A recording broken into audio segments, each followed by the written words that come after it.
Mei mwaka huu 2025 yaliyomhusisha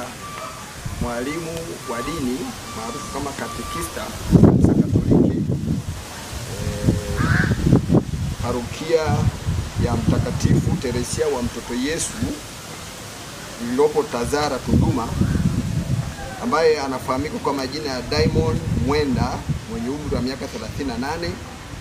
aliyefariki tarehe hiyo ninayosema tarehe 10 mwezi wa 5 kwa kushambuliwa na vitu vyenye ncha kali akiwa nyumbani kwake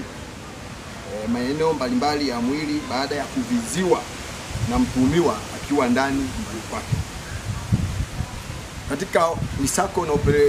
na operation ambayo tumeendelea, tumeweza kumkamata mtuhumiwa mmoja ambaye amefahamika kwa jina la Lamek